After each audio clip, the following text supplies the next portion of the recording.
Got it. So hello again, everybody, and welcome back to the Phoenix Wellness Coaching Podcast with me, Jeanette Forder. I'm the founder of Phoenix Wellness. And if you're here for the first time, that's absolutely awesome.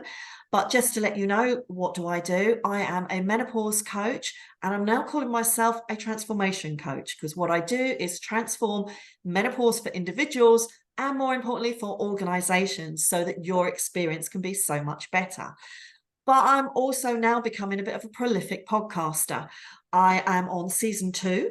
And this time round, I am interviewing some amazingly interesting and great people that I have come across in my networking, my friends, and actually through my business contacts. And we are focusing on something that has become very, very important to me, and that's our values. What are they? How do they show up? And how do they guide our lives? But importantly, what happens when we don't follow them? And I know we've all got values. Sometimes we don't know they're there. Mine didn't show up until I was in my early 30s, when suddenly something woke me up to them. But for other people, they've been a constant. So I'm interviewing some fantastic people. And today I'm going to be interviewing the amazing Lottie Mickelson, who is a laughter yoga specialist. Now, I was fascinated by this because I knew very little about it. Met Lottie in probably the last, probably about 3-4 months, isn't it? Yeah, it's just about that. Yeah. So absolutely delighted to have you here. So Lottie, why not tell us a little bit about you and why you do what you do? Thank you so much for inviting me, first of all, Jeanette. This is absolute pleasure to be here with you. And why I do what I do, because it's good for me and it's good for other people. And people ask, so laughter yoga, make me laugh. It's not about making people laugh. It's about helping people find that source of laughter inside that sometimes, especially when we grow up, and maybe even more so when we hit menopause, we forget laughter and we forget that playfulness, because it's serious stuff going on. Too difficult, isn't it? Yeah. So it's about health and well-being. It's about physical, mental, and emotional health and well-being. When we're sharing laughter, something magical happens, doesn't it? If you think about it. Yes, most definitely. Definitely. Yeah, and do you know what? The key thing about it is that even when we're not in the mood, we can still access it to some extent, where we can help ourselves benefit tremendously by simply going around. Even if we go around doing our chores or little things in the day, go around going, ha, ha, ha, ha, ha, ha, ha. You're making me laugh. It's so infectious. This is going to be the podcast when we're going to giggle our way all the way through it. And actually, on a damp Monday in September in the UK, there is nothing better than giggling our way through it. And I have to say, I can just see my husband has arrived back with the puppy. So any minute now, you're going to see him walk in and he's going to go, oh, I thought you finished. But you know what? This is the joy of working from home. The unexpected can happen. And this is life. So when he walks through, we won't worry about it. But the puppy might bark. But that's, hey-ho. So I know, Lottie, when we talked before, when we got to know each other, you and I have quite similar backgrounds in terms of the environments and the type of work that we did, particularly in the 1990s and early 2000s. Yeah. So would you mind sharing a little bit about that and how actually perhaps finding that laughter, that voice for your laughter, helped you in those situations? It's really interesting because laughter actually came much later, but because I was in corporate environments, I was in the technology industry, and I loved it. But there was also a lot going on that, in hindsight, was maybe not so healthy for your physical and mental well-being. But moving to the UK back in 2001 and still operating in that environment and so on. But it was much, much later that actually the laughter really, I started practicing laughter yoga, and the benefits of it really struck home.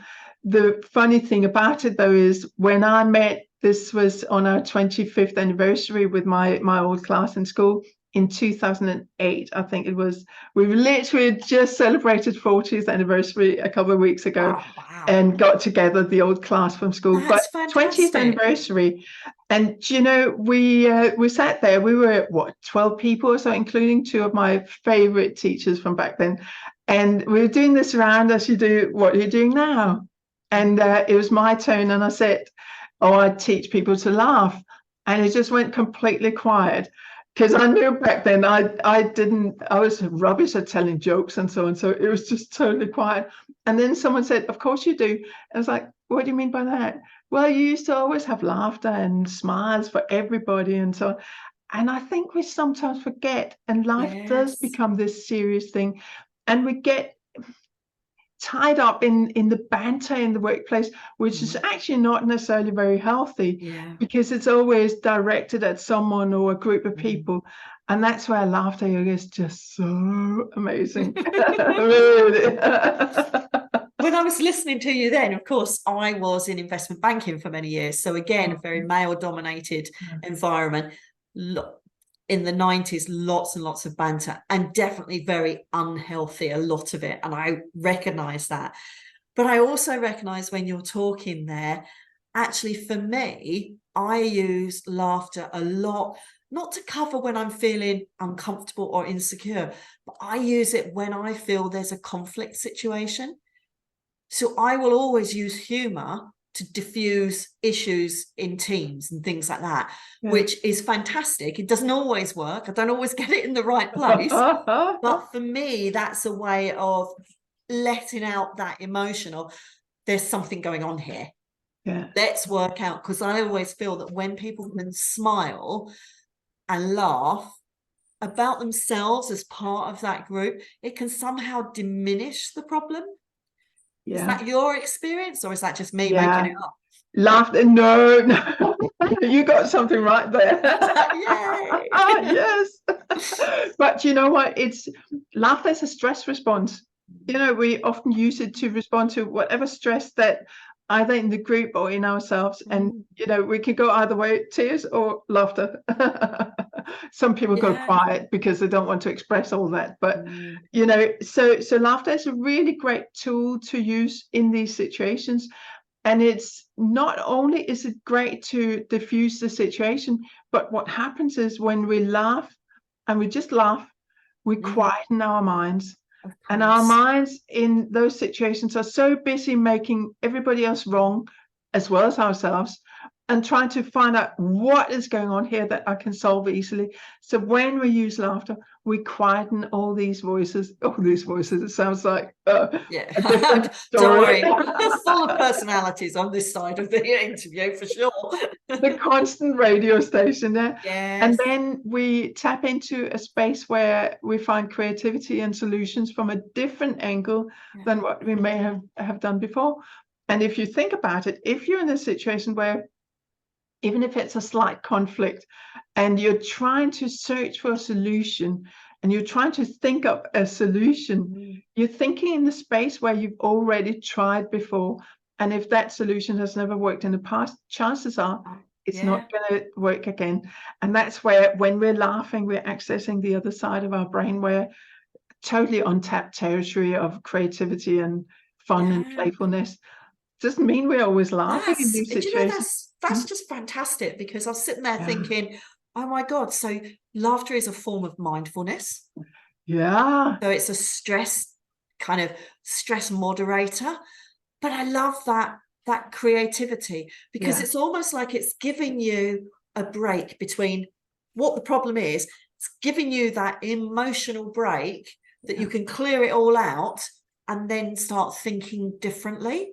So I really like that. I think that's never thought of laughter in that way before. I mean, I know it's really good for us, and I know we should be doing it. I don't like the shoulds, but if we can tap into that so much more, it's going to help. There's that element as we go through menopause when we really just don't like like ourselves, don't understand what's happening, and it's all very stressful.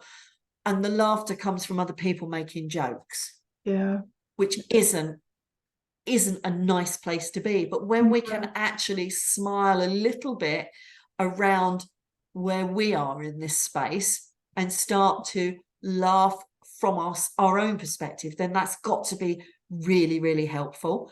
And like you say, endorphins and stress release, it's got to be really worthwhile. Oh, do you know what? There's so much more to it, because when we reach menopause and so on, like you say, there's so many things that just don't work the same as they used to. Even if we try to trick ourselves into believing, oh no, nothing's really changed. Well, look at the outfits that don't fit anymore. Yeah.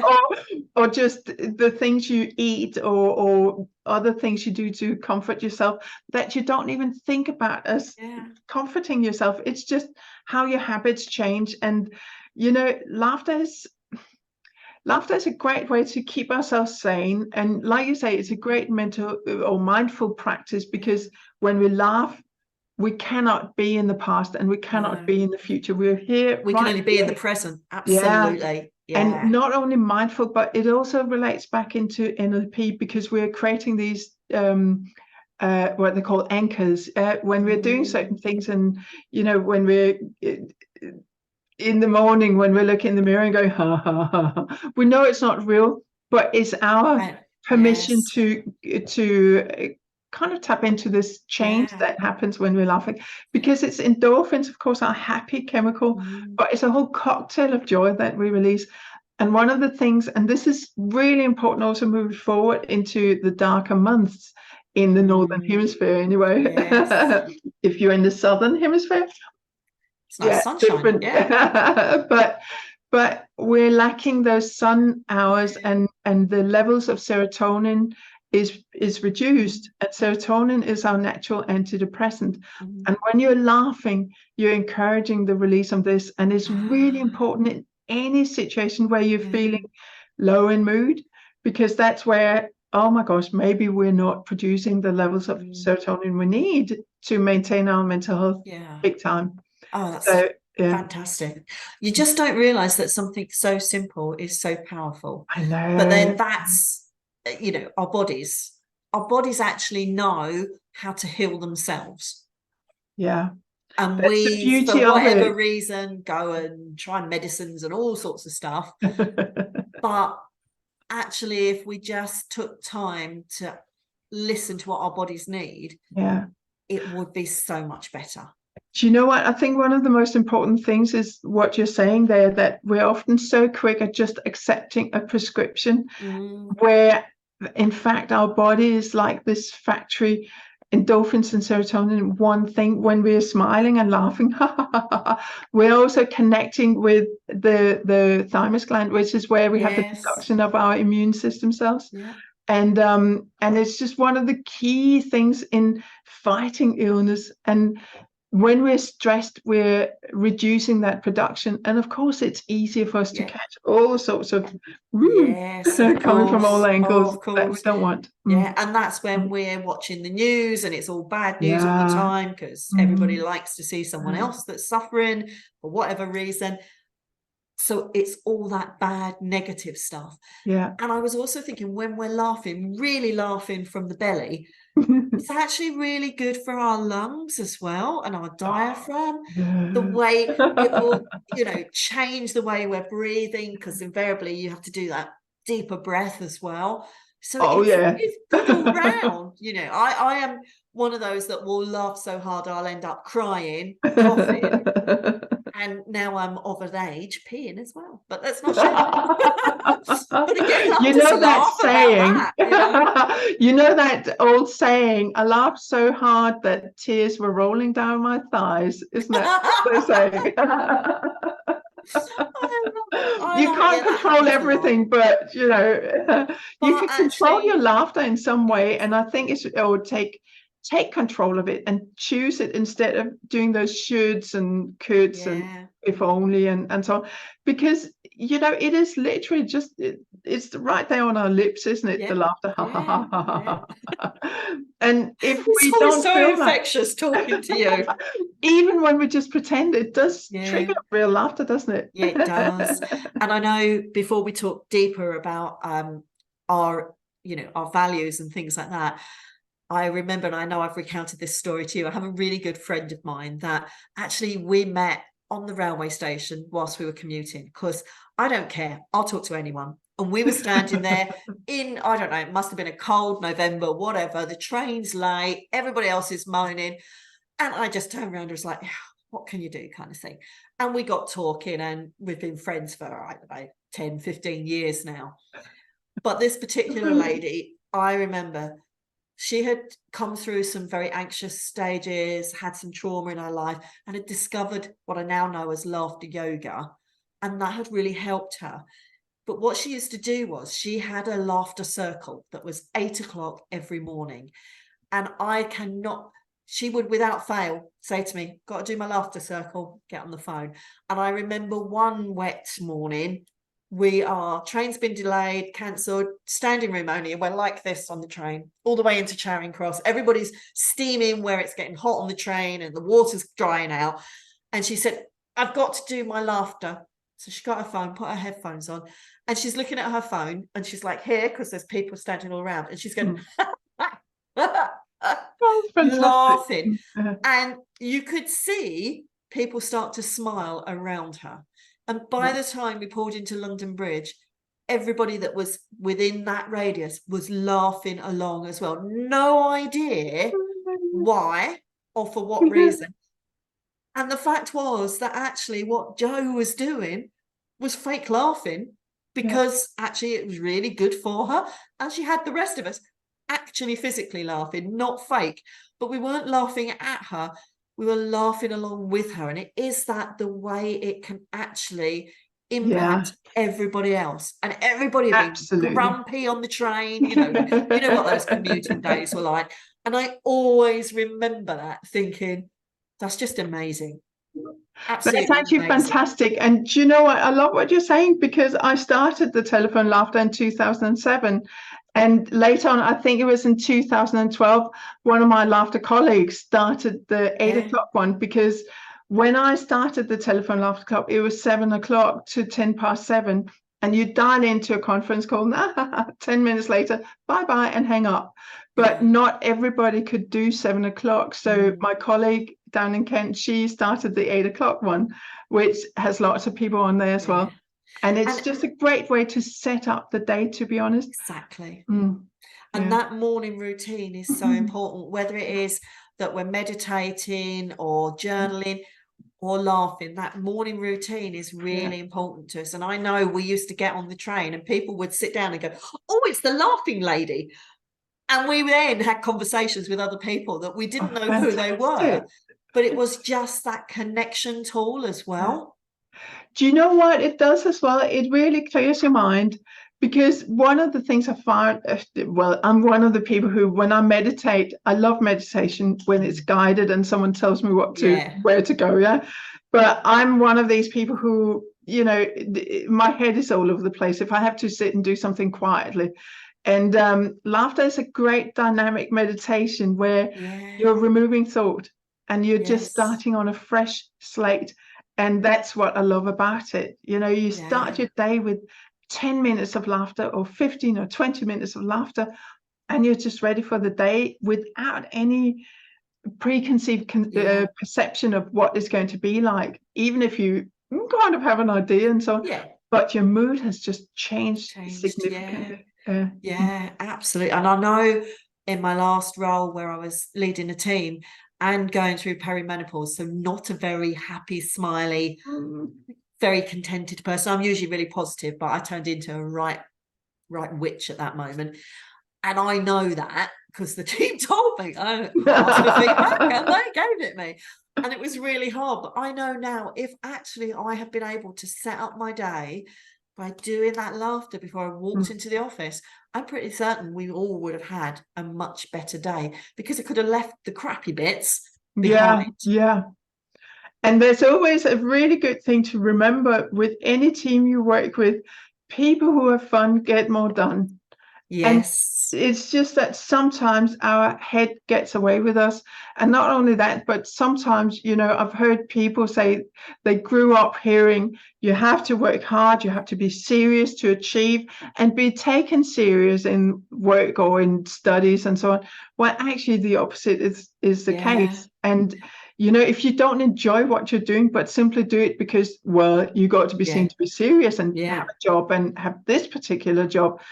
Well, maybe it's time to rethink some of the ways we practice. Yes. I'm not saying leave the job or anything. I'm just saying No. rethink how you feel about it. And it's back to the core values you're talking about. Yeah, that's like the perfect segue. Anyone would think we'd planned that one, but it's working out. Is that my belief or someone else's belief that I've taken on? And there's always that we don't want to spend our life around really, it's going to sound really horrible, but around negative, miserable, boring people. We all have those moments. We want to be around people that make us feel better, that make us smile, make us happier, make us feel like we're having fun. And like you say, because we're so much more productive when we're in that space. Productive, creative, compassionate. Yeah.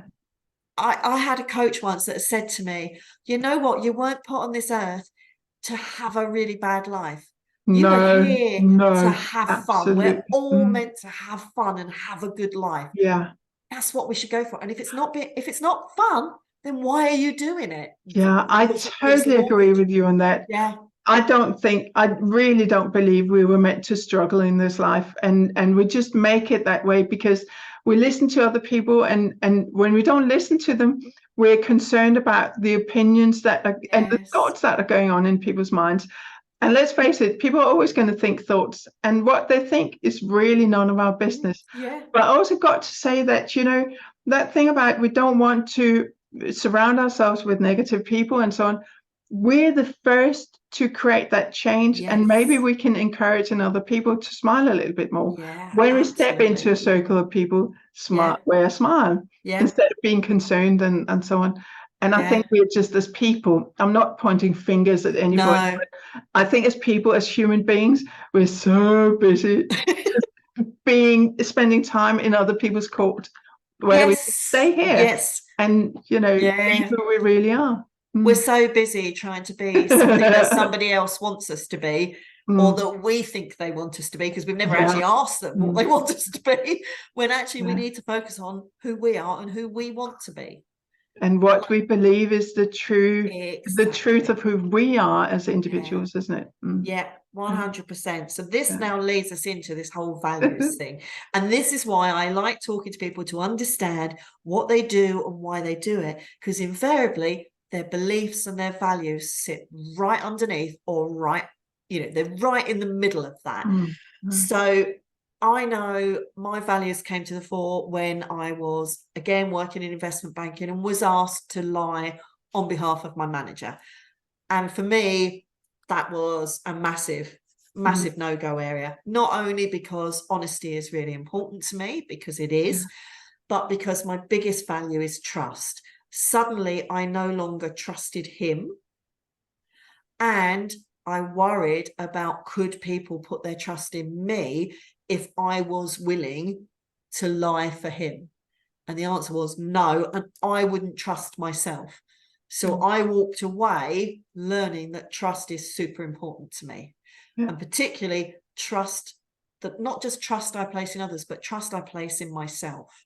Now for you, Lottie, what's your most, your kind of your value that is a non-negotiable? That's a really, really good question, because trust and honesty is really, really big. Honesty is one of the key things, because it's all about your personal integrity. And for me, integrity is really, really key in what we do. If you can't, if you can't do things with integrity and the ethical behavior and so on, I mean, how are you going to help other people find that in themselves? Yeah. And with laughter, it really is about finding that in yourself as well. It sounds really like, well, laughter, integrity, how does that tie in? Well, it does, because we're making a promise to ourselves. Yeah. And I think, that's one of my key things. I love all the other, all the other things as well. But the key thing is that, we're given a gift. We're given a gift to ourselves and other people, and to stand by it, and really be there, not just for ourselves, but for other people, because that's what makes a big, big difference. And integrity is one of the things that's always being challenged. And once you're out of integrity in one place, everything else goes out of integrity. Yes. That's a learning sentence I Yeah. heard years and years ago, and it's true, because you try and you may tell little fibs to counterbalance that you didn't do one thing, and then you have to keep track of what's going on there, and Becomes those hard little work, lies doesn't it? that may seem insignificant at Yeah. first, but they just suddenly develop into huge big ones, and so on. So and it's one of the areas as well where, when you're an entrepreneur and when you're a businesswoman or a business person, and you may have some considerable, I should only say words I can pronounce, eh? To some extent, have some expertise and success in what you do. There are going to be people who are maybe trolling or hating, Yeah. or stuff like that. And it was one of the areas where, I nearly packed it all in some years ago, because I felt I was really being attacked on some of those core values about honesty and truthful and integrity in what I do.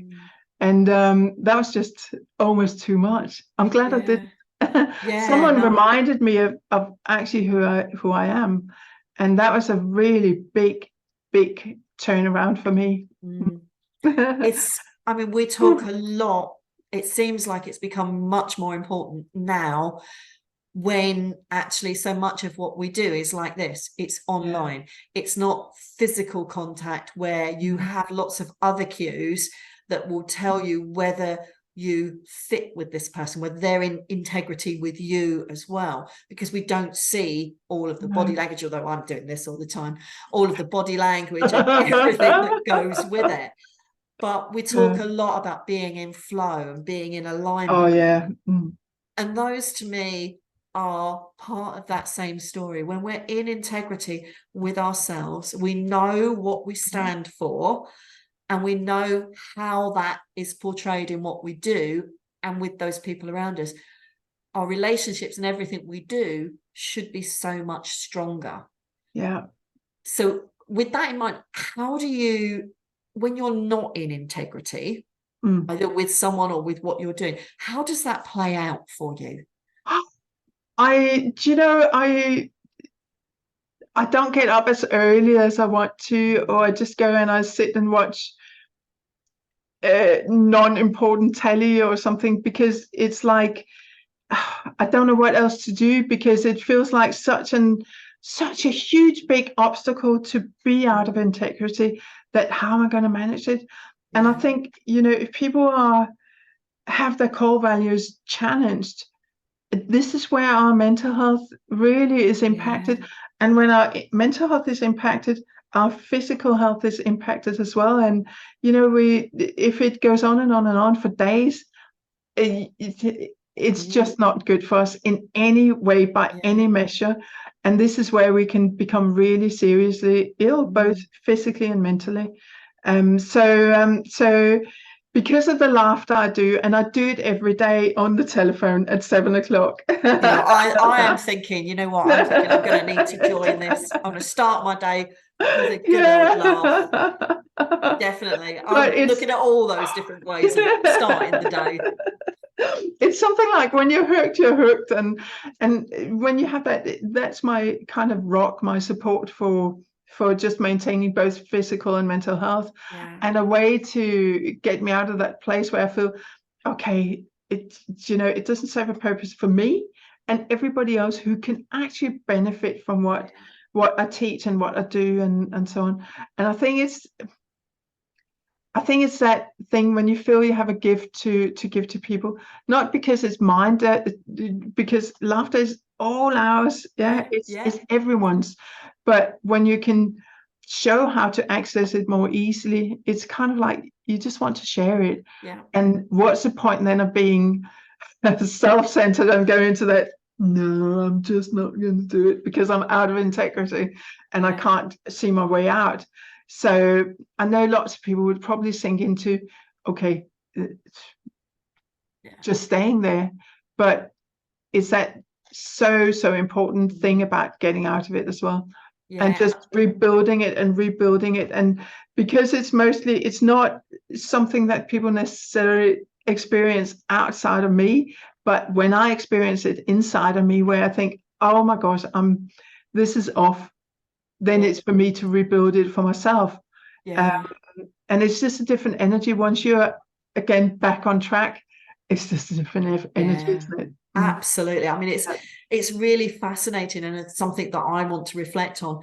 The fact that actually when we feel out of integrity or out of alignment, we will often go and look for other reasons why it's not working, when actually it comes back down to something in our core values, something that is fundamentally at the center of who we are is being challenged, and not in a positive way.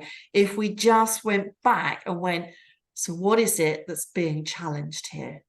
What is it that's making me feel uncomfortable? And think about that and reflect. It would be so much easier to get back in integrity, rather than going, well, I've just got to motor on, just got to do this, you know, I'm a big girl and all that sort of stuff. I often say, well, I'll just pull on my big girl pants. Sometimes I go, well, you know what? I don't want to pull those big girl pants on because I'm not supposed to be wearing those pants today. But it's just recognizing that you've got to go back to that core of who you are. And you know what? It is okay to have days where we just don't feel like it, and it's not necessarily because we're out of the flow or it's just because we're balancing out what we need to balance out. But I love what you're saying. I think it's so funny. It's the vision of me in my big girl pants. It's not a nice vision for anybody the image. But the thing is, I mean, the thing where it really gets, we dig ourselves deeper and deeper is whenever we say, oh, it's not my fault. Because then we're removing responsibility, or every time we say because of this and that and this and that, we're removing responsibility from ourselves, and it worsens it even more, you know. So it's exactly what you say, putting it back and look at, okay, where can I kind of find that strength to actually face myself in this issue I've created. And that facing yourself, that's I always say to the clients I work with, when you work on yourself, it's the most uncomfortable and the hardest space to be, because we don't like doing it, because we may have to face up to things about ourselves that we really don't like and we'd much rather keep hidden. But when you start taking responsibility, I remember a girlfriend having a really difficult time and saying to me once, oh my God, why does this always happen to me? Why is this? You know, I don't know, all sorts of things had gone wrong at work and in a relationship. She was in tears. And she said, what do you think's going on? And I'm like, okay. You knew. You really want to know? And she's like, yes. And I said to her, you need to sit down and think, what's the common denominator in all of these situations? She looked at me and said, so you're saying it's my fault? I said, I'm not saying it's anyone's fault, but what I'm saying is take some time to think about, is there any culpability on your part? Could you have done something different? What are you learning from it? Needless to say, she didn't like that advice, so she's not a friend anymore. But it's like when you say to people who are constantly late, leave 10 minutes earlier and so on, because it's always, oh, it wasn't me, it was the train that was delayed, and so leave 10 minutes earlier if you don't know if they're going to be on time. And you know, it's because we can always do something different. And the thing is, when we choose something different, we empower ourselves and we grow. And, Yes. that's really, really what we need to do. There's always more than one path we can choose. Yeah. We make I up never that there judge isn't, people that, oh, it's only this path. It's like,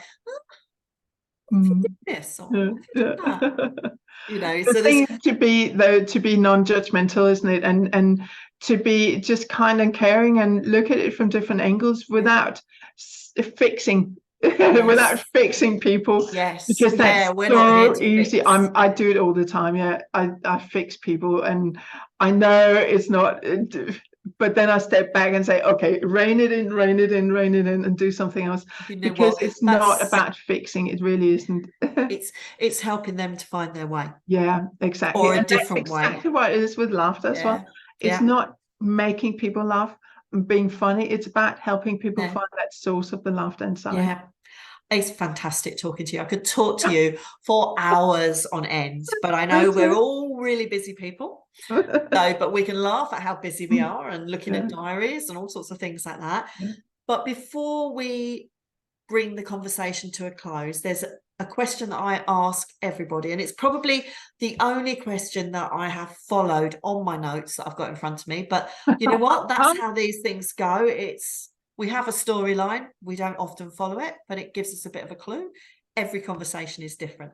But this question I will always ask. So what I want to ask you is, if you could go back in time to a younger Lottie, with everything you've learned up to this stage, it's the one piece of advice you would give a younger Lottie. Oh, a younger me? Oh, Yes. do you know what? Depending on when I go back, I would just say lighten up. I would just say lighten up. I probably was, but I would say lighten up and don't think it's all about you.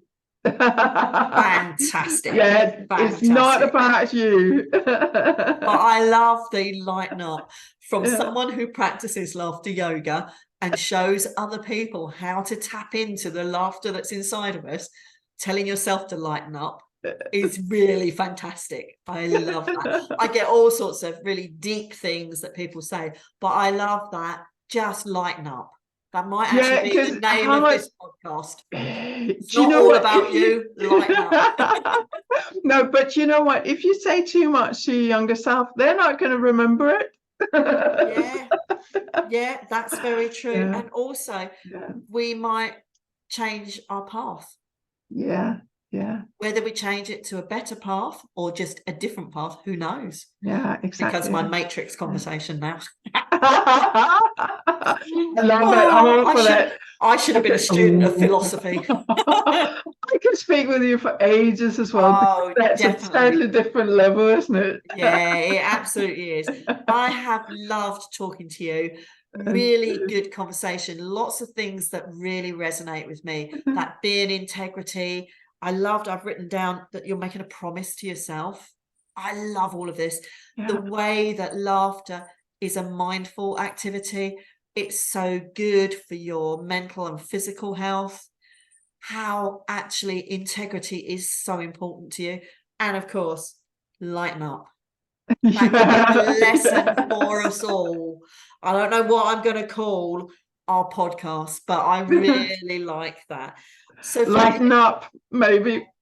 Lighten up, laugh it lighten out. up. So anybody that's listening here, with guests like yourself, Lottie, that I bring in, I always like to be able to share with them how they can get in touch with you if this conversation has really made them smile, woken them up, they want to explore laughter yoga more, or the laughter circles. How can they find Lottie Mickelson? Well, they can find me on the web, of course, on unitedmind.co.uk, which is my business. And if that's too complicated to remember, because, you can put S's everywhere and so on. And that's not any S's in United Mind, but laughteryoga.co.uk is also a place to find me. Excellent. Fantastic. So thank you so much again for your time here. It's been a brilliant conversation. Can't wait to share it out with everybody on the socials. So if this podcast has interested you and you want to subscribe, ring the bell, whatever it is you do on your podcast platform, go ahead. You can find us just about everywhere through my website, which is all the W's, phoenixwellness.co.uk. But also we're on Spotify, we're on Apple Podcasts, we're on Amazon. Hey, we've done the whole lot. So do subscribe, do listen in. We've got more planned, and it's been fantastic talking to Lottie. And we've got a few other different people coming in. So just trying to get the diary sorted to work out when best to have these conversations. But I hope to be able to welcome lots of new listeners back very, very soon. So take care, everybody. Talk to you soon. Fantastic. Bye. Bye.